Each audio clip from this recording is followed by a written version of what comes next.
¿Qué tal? Bienvenidos a NTD. Soy Eduardo Zompa y estas son las noticias de hoy.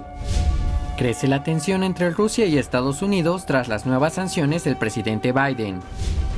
Un proyecto de ley busca ampliar el máximo tribunal de justicia, pero un republicano advierte a los estadounidenses sobre esta medida. El ex vicepresidente Mike Pence se sometió a una cirugía para implantar su marcapasos, tras revelar que sufre una afección cardíaca.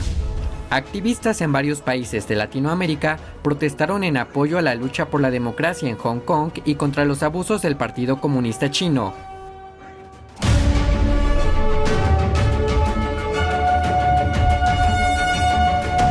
La administración Biden impuso nuevas sanciones a Rusia.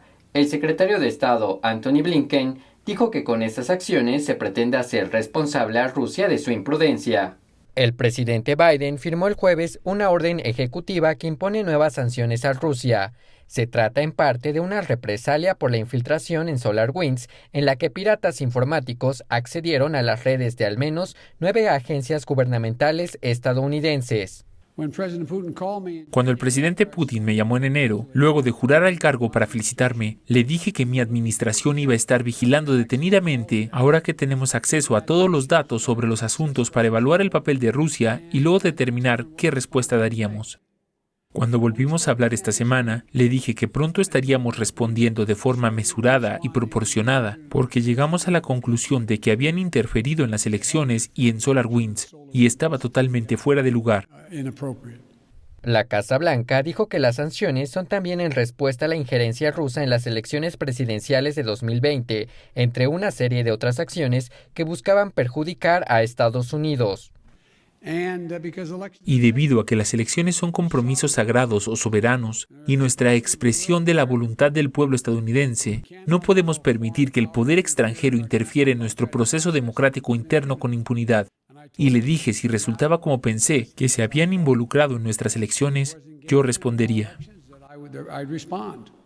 La Casa Blanca también anunció la expulsión de 10 diplomáticos rusos. La secretaria de prensa, Jen Psaki, comentó al respecto. Nuestro objetivo aquí no es elevar la tensión. Nuestro objetivo aquí es imponer consecuencias por lo que consideramos son acciones inaceptables del gobierno ruso. La portavoz del Ministerio de Asuntos Exteriores de Rusia, María Zakharova, dijo que un comportamiento tan agresivo desencadenará sin duda una decidida represalia. El senador Lindsey Graham apoya las sanciones contra Rusia. Aplaudo a la administración Biden. Creo que es un buen paso. Hay que seguir adelante, pero Nord Stream 2 tiene que estar en la lista. Nord Stream 2 es un gasoducto marítimo actualmente en construcción que permitiría a las exportaciones de gas ruso eludir a Ucrania. Esta es la segunda serie de sanciones que la administración Biden impone a Rusia desde que asumió el cargo. La primera ronda se produjo tras el envenenamiento del opositor del Kremlin, Alexei Navalny. La Casa Blanca invitó previamente al presidente Putin a una conferencia sobre el cambio climático que se celebrará a finales de mes, pero se desconoce si asistirá. Los legisladores demócratas presentaron hoy un proyecto de ley que agregaría 4 asientos a la Corte Suprema de Estados Unidos. En una conferencia de prensa semanal, la presidenta de la Cámara de Representantes, Nancy Pelosi, indicó que no descarta la ampliación, pero dijo que no llevará el proyecto de ley a votación en este momento. El líder de la minoría de la Cámara, Kevin McCarthy, dijo que la propuesta de los demócratas debería asustar a todos los estadounidenses. Los demócratas de ambas cámaras del Congreso presentaron el jueves una ley que ampliaría la Corte Suprema de Estados Unidos. El proyecto de ley busca aumentar el número de asientos en el alto tribunal de los actuales 9 a 13. La presidenta de la Cámara de Representantes, Nancy Pelosi, dijo que no se compromete a someter el proyecto a votación. Dijo que la ampliación de la Corte Suprema podría ocurrir, pero que debería estudiarse primero. No sé si es una buena o mala idea. Creo que es una idea que debería considerarse. Y creo que el presidente está tomando el enfoque correcto de tener una comisión para estudiar tal cosa. Es un gran paso. No está fuera de lugar. Se hizo antes en la historia de nuestro país hace mucho tiempo.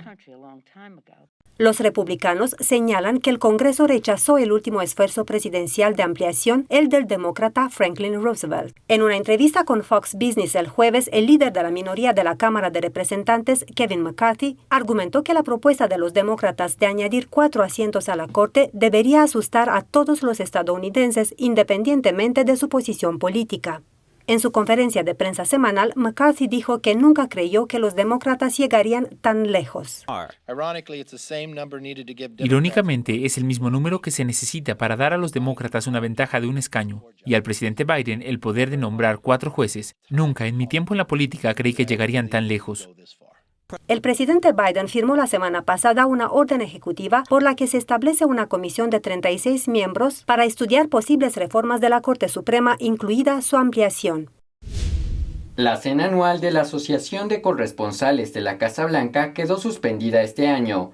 Los funcionarios dicen que la decisión se debe a la preocupación por la pandemia y a la imposibilidad de celebrar una gran reunión en el interior. El evento suele estar programado para abril y suele contar con la participación de un comediante de alto perfil y bromas de buen gusto hacia el presidente de Estados Unidos en ejercicio. Entre los anteriores artistas que participaron en la gala se encuentran Larry Wilmore, Cecily Strong y Joe McHale. Un comunicado de los organizadores dice que esperan volver a celebrar la cena en el año 2022, que será la primera durante el gobierno de Biden. Al ex vicepresidente Mike Pence le implantaron un marcapasos. Así lo informó un portavoz que dijo que se espera que Pence se recupere por completo. Pence se sometió a una cirugía de rutina el miércoles para que le implantaran un dispositivo de marcapasos cardíaco. Esto se produce después de que Pence revelara que tenía una afección cardíaca. El ex vicepresidente se sometió al procedimiento en un centro médico a las afueras de D.C. Según un portavoz, Pence estaba experimentando síntomas asociados con un ritmo cardíaco lento en las últimas 2 semanas. Pence agradeció a los médicos, las enfermeras y el personal su rápida atención, y según un comunicado de su oficina, Pence está preparado para volver a sus actividades cotidianas en los próximos días. Washington, D.C. está ahora un paso más cerca de convertirse en el 51º estado de Estados Unidos. Ayer el Comité de Supervisión y Reforma de la Cámara de Representantes votó a favor de la H.R. 51, también conocida como Ley de Admisión de Washington, D.C. El proyecto de ley concedería la condición de Estado a Washington, D.C. Hoy es un día histórico para nuestro país y nuestra democracia. Por segunda vez en una generación, votaremos y cientos de miles de ciudadanos estadounidenses finalmente contarán con tener sus voces en el Congreso. Según el proyecto de ley, la nueva capital de Estados Unidos solo incluirá los edificios federales cercanos al National Mall, como la Casa Blanca, el Capitolio, la Corte Suprema y otros monumentos, mientras que el resto de la ciudad se convertiría en un nuevo estado.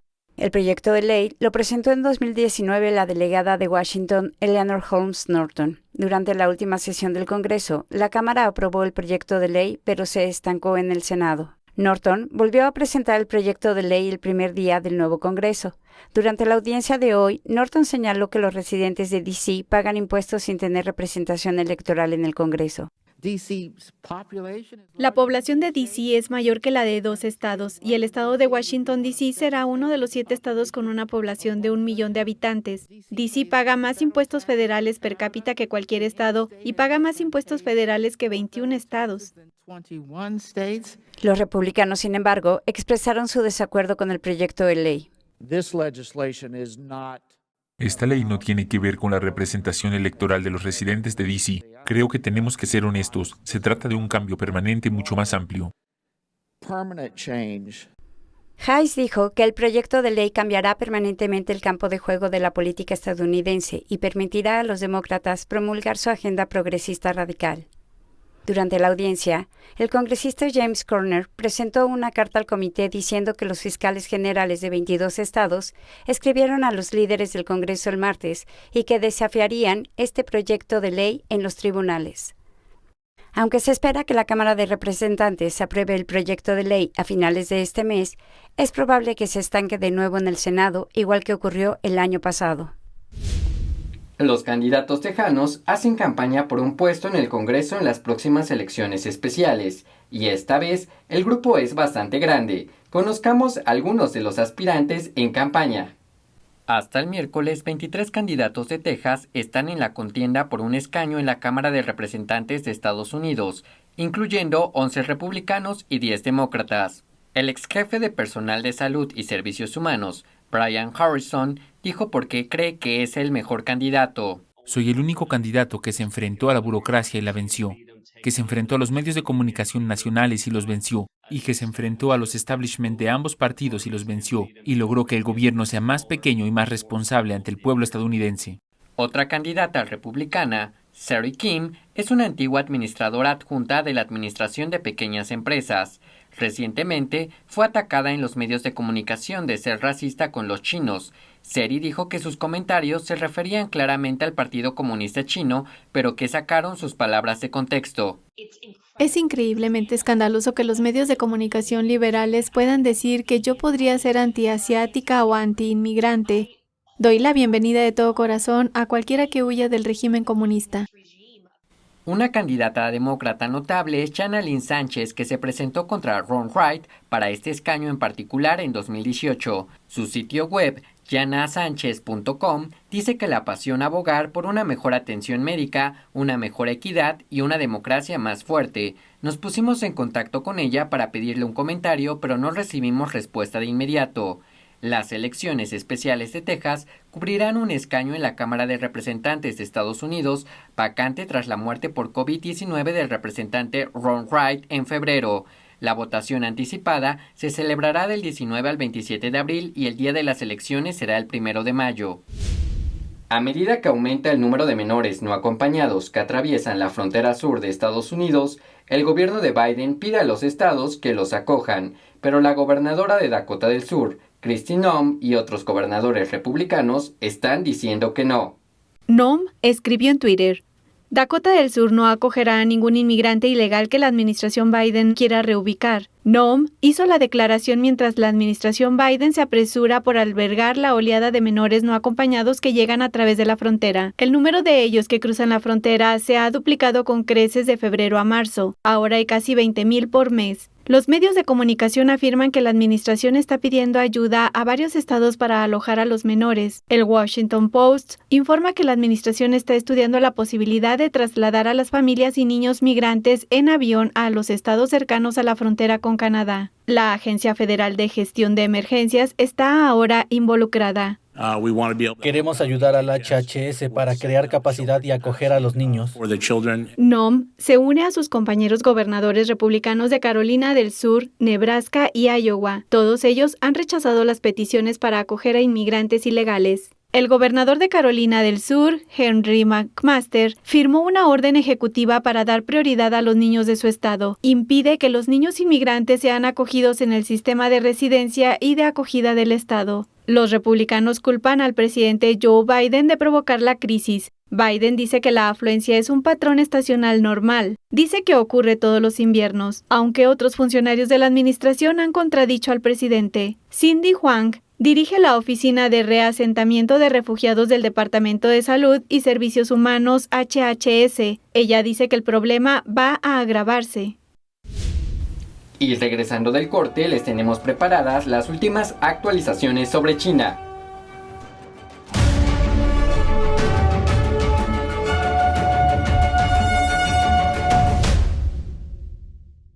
La gloria de las obras maestras del piano de los períodos barroco, clásico y romántico. New Tang Dynasty Television te invita a unirte a la competencia internacional de piano NTD 2021. Juntos, preservamos y revitalizamos el arte de la auténtica música clásica para piano. Octubre de 2021 en Nueva York. Regístrate ahora en piano.ntdtv.com.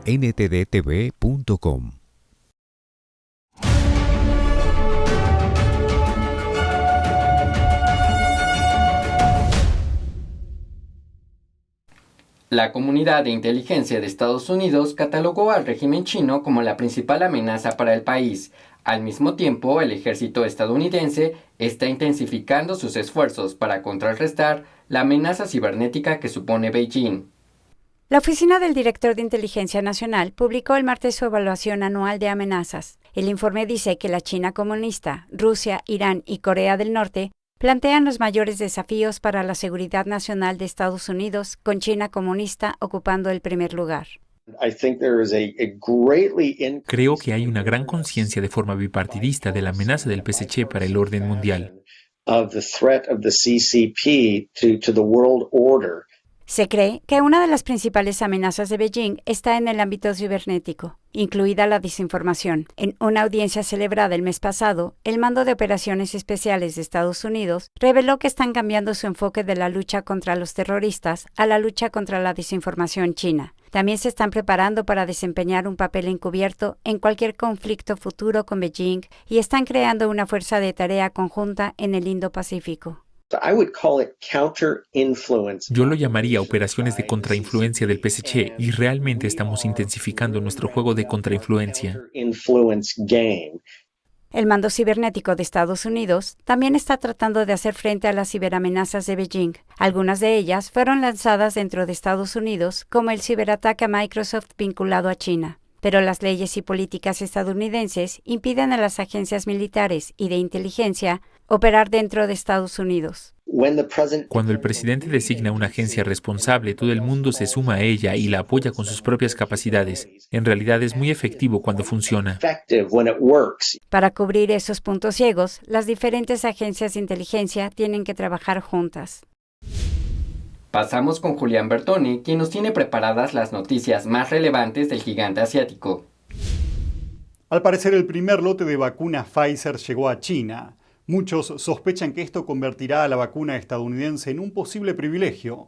A diferencia de las vacunas gratuitas fabricadas en China, los habitantes del país tienen que pagar por las vacunas de Pfizer. Una importante empresa biofarmacéutica china, Fosun Pharma, fue la primera en dar la noticia. Es la única distribuidora de Pfizer en China. Según Fosun, los datos clínicos muestran que las vacunas de Pfizer son eficaces en un 95%. Mientras que los funcionarios chinos admitieron previamente que las tasas de protección de las vacunas chinas no son muy altas. La noticia de la llegada de Pfizer circuló ampliamente en la red social china WeChat, pero posteriormente el tema fue censurado. Muchos dicen que prefieren pagar por la vacuna de Pfizer antes que inyectarse con vacunas chinas gratuitas, porque la seguridad es la prioridad número 1. El periodista de investigación chino Wang Qian tuiteó sobre su preocupación por la posibilidad de que las vacunas de Pfizer se conviertan en un privilegio en China. Su tuit dice: "Si las vacunas de Pfizer son solo para los privilegiados, creo que esto agravará la desconfianza del público en las vacunas nacionales, lo que perjudicaría los esfuerzos de prevención de la pandemia". Según la Comisión Nacional de Salud del régimen chino, hasta el 10 de abril, menos del 10% del país estaba vacunado, lo que es un nivel muy inferior al requerido para lograr la inmunidad de rebaño. Las autoridades de Hong Kong están reforzando su control sobre las elecciones de la ciudad. El martes, la jefa ejecutiva de Hong Kong, Carrie Lam, anunció más enmiendas a las leyes electorales favorables al régimen chino. Entre ellas se incluye el rediseño de los distritos electorales y la penalización de los llamamientos a los votantes para que voten en blanco. Las personas podrían enfrentarse a hasta 3 años de prisión por hacerlo. Lam también anunció que las elecciones del Consejo Legislativo se celebrarán en septiembre y las elecciones del jefe ejecutivo están fijadas para marzo del año que viene. Un comité electoral especial se encargará de nombrar a los funcionarios, incluyendo al jefe ejecutivo. Las enmiendas de 600 páginas pretenden facilitar y complementar la iniciativa china de reformar el sistema electoral de la ciudad y reducen considerablemente la representación democrática en el órgano legislativo de Hong Kong. El mes pasado, China anunció que reduciría el número de representantes elegidos directamente en el Consejo Legislativo de la ciudad y aumentaría el número de funcionarios aprobados por el régimen chino. Estas políticas hacen casi imposible que el bando pro-democracia se imponga en el comité electoral. Pero Beijing dejó algunos detalles menores para que las autoridades de Hong Kong pudieran legislar. Además, las enmiendas aclaran que pedir a los votantes que emitan votos en blanco o inválidos o que obstruyan el voto será considerado un delito. Ahora pasemos a noticias internacionales con María Laura Claverí, quien nos tiene las noticias más relevantes de Latinoamérica y el mundo. Gracias, Eduardo. El Frente Hemisférico por la Libertad realizó el miércoles jornadas de protestas en varios países latinoamericanos para repudiar la represión del régimen chino a los 47 activistas pro democracia de Hong Kong. Dicen que este es el inicio de su lucha contra el comunismo en Latinoamérica y el mundo. Free Hong Kong, Free Hong Kong, Free Hong Kong, Free Hong Kong. Miembros del Frente Hemisférico por la Libertad realizaron jornadas de vigilia virtual y presencial en diferentes países de Latinoamérica para repudiar la represión del régimen chino en Hong Kong y Taiwán. En la Ciudad de México, un grupo de manifestantes protestó frente al consulado chino con carteles que decían #Free47 en apoyo a los 47 activistas pro democracia de Hong Kong que fueron encarcelados acusados de subversión bajo la Ley de Seguridad Nacional.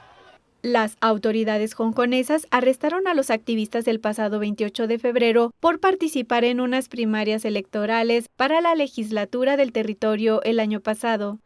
René Bolio, presidente de la Comisión Mexicana de Derechos Humanos, expresó su preocupación por los ataques del Partido Comunista Chino a la democracia y a la libertad. China no tiene ningún compromiso con la libertad ni con la democracia. Vemos cómo a los uigures los ha metido en campos de concentración, los quiere exterminar, los tiene a millones de personas oprimidas. Tiene a los de Hong Kong quitándoles sus libertades que tenían comprometidas, los está. Algunos manifestantes dijeron a NTD que asistieron a la protesta para advertir a otros sobre los peligros del comunismo. Porque al final el comunismo no ha parado. Se está extendiendo, está aquí en Latinoamérica. No queremos que se extienda a otros países y también queremos apoyar a esos países que ahorita no son democráticos o están sufriendo. El color de la resistencia, esto es en apoyo. En Cuba, los manifestantes se vistieron de amarillo y efectuaron vigilias por toda la isla para solidarizarse con los activistas hongkoneses y lanzaron 47 globos amarillos al cielo. Y en El Salvador, el monumento al Divino Salvador se iluminó de azul en señal de solidaridad con el movimiento. El doctor Orlando Gutiérrez Boronat, coordinador de la organización, condenó la represión del régimen chino y sus recientes ataques a la imprenta de The Epoch Times en Hong Kong. Condenamos con toda nuestra energía las agresiones a la libertad en Hong Kong, el ataque que tomó lugar hace pocas horas contra la imprenta de Epoch Times, de la gran época en Hong Kong, y apoyamos a esos 47 valientes legisladores encarcelados injustamente. El recién creado Frente Hemisférico por la Libertad dice que esta jornada de protesta es el inicio de una campaña para luchar contra la influencia del comunismo en Latinoamérica y el mundo. Varios países latinoamericanos están en alerta a causa del aumento de muertes por el virus del PSC y algunos tomando medidas estrictas. Veamos la información. He decidido tomar una serie de medidas que estimo imperiosas tomar en este momento para seguir garantizando aquello que queremos garantizar. El presidente Alberto Fernández anunció un nuevo toque de queda en Buenos Aires desde las 8 de la noche. Esta será la primera vez que el ejército argentino saldrá a las calles. De acuerdo con Fernández, los militares colaborarán con los controles sanitarios. Para enfrentar el avance de la segunda ola de COVID, el mandatario también suspenderá las clases presenciales por 2 semanas y prohibirá las actividades deportivas, sociales y recreativas. El gobernador de la ciudad de Buenos Aires, Horacio Rodríguez, objetó las estrictas medidas del presidente y le pidió una reunión urgente. Y desde Brasil, Jair Bolsonaro también hizo referencia a las estrictas medidas anunciadas por el gobierno argentino. El presidente emitió un tuit en el que resaltó no solo la prohibición de circular, sino la presencia de fuerzas militares en las calles de Buenos Aires. Brasil sigue siendo uno de los países con mayor tasa de mortalidad mundial a causa del virus del PSC. La nueva cepa brasileña también está afectando cada vez más a las personas jóvenes. En marzo, más de la mitad de pacientes en cuidados intensivos tenían 40 años o menos. Por otro lado, los investigadores del país descubrieron que la variante P1 del virus está mutando de maneras que podrían hacerla más resistente a las vacunas. Perú también se suma a la lista de países en toque de queda. El miércoles, el gobierno anunció la extensión de medidas restrictivas por el aumento de muertes y contagios. Quedarán restringidos la circulación a partir de las 9 de la noche y los domingos todo el día hasta el 5 de mayo. La candidata Keiko Fujimori dio su primera declaración tras la primera vuelta electoral en Perú. Ella señaló las diferencias de su propuesta para la economía de Perú en contraste con las de su oponente Pedro Castillo. Tenemos la información. La candidata presidencial de la derecha peruana, Keiko Fujimori, competirá cara a cara con el socialista Pedro Castillo en las elecciones de segunda vuelta en junio. En sus primeras declaraciones, tras las elecciones del domingo, habló sobre su propuesta económica que promueve el libre mercado y se opone al marxismo. Yo propongo generar riqueza, no propongo generar pobreza. Yo propongo que el Perú sea un país del primer mundo, no Corea del Norte. Yo propongo un modelo de economía social de mercado, no el marxismo ni el comunismo. Fujimori, de 45 años, clasificó para la segunda vuelta electoral con el 13.4% de los votos escrutados del domingo, mientras que el izquierdista Pedro Castillo, de 51 años, obtuvo el 19.1%, según el cómputo del Servicio Electoral de Perú. Ella dijo que sus políticas generarían riqueza y fortalecerían a todos los niveles del sector empresarial. Además, rechazó la idea de nacionalizar la industria. Por su parte, Castillo ha dicho que planea modificar la Constitución y dar al Estado más control sobre algunas industrias, incluido el extenso sector minero que produce la segunda mayor cantidad de cobre del mundo después de Chile. Los peruanos que votarán el 6 de junio tendrán que decidir entre las polarizadas propuestas. Médicos venezolanos volvieron a alertar que las vacunas desarrolladas por Cuba no son verdaderas vacunas. Esto ocurre mientras el régimen chavista planea producirlas en laboratorios venezolanos. Tenemos más información. La Academia Nacional de Medicina de Venezuela reiteró este miércoles su postura de que las vacunas contra el virus del PSC desarrolladas por Cuba no son verdaderas vacunas, sino productos experimentales, de los cuales no se conoce su composición, seguridad ni eficacia. La academia también denunció la ineficacia de las vacunas conocidas como Soberana 02 y Abdala el pasado 21 de marzo, e instó al régimen chavista a que priorice la gestión de vacunas seguras en lugar de distribuir productos experimentales con características desconocidas. Las críticas ocurren luego que el régimen de Nicolás Maduro anunciará a principios del mes que Venezuela producirá la vacuna cubana Abdala. Hemos venido acompañados de la delegación de Cuba que acaba de terminar justamente una semana de trabajo en esta planta para verificar todas las condiciones que están dadas para la producción de la vacuna contra el COVID-19 Abdala. El dictador venezolano Nicolás Maduro comenzó a vacunar este mes a la población a través del sistema del Carnet de la Patria, un sistema catalogado por la ONU como un mecanismo del control del régimen. Brasil iluminó su icónica estatua del Cristo Redentor para conmemorar los 100 días que faltan para la celebración de los Juegos Olímpicos de Tokio. Veamos la historia. El miércoles, la estatua del Cristo Redentor de Río de Janeiro se bañó con el logotipo de los Juegos Olímpicos e imágenes de estadios deportivos para conmemorar los 100 días que faltan para la ceremonia de apertura de los Juegos Olímpicos de Tokio. Según los informes, se utilizaron cientos de proyectores LED para cambiar la apariencia de la estatua de 98 pies de su habitual brillo blanco a una mezcla de colores. También se proyectaron palabras en portugués como disciplina, respeto, concentración y valor. La inauguración de los Juegos Olímpicos de Tokio está prevista para el 23 de julio, pero 100 días antes del comienzo del evento, los organizadores todavía enfrentan el desafío de la pandemia que ya retrasó el evento un año.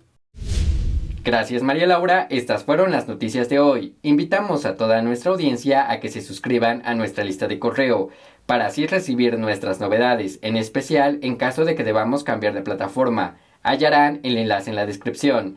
Muchas gracias por acompañarnos, que tengan una feliz noche, nos vemos mañana.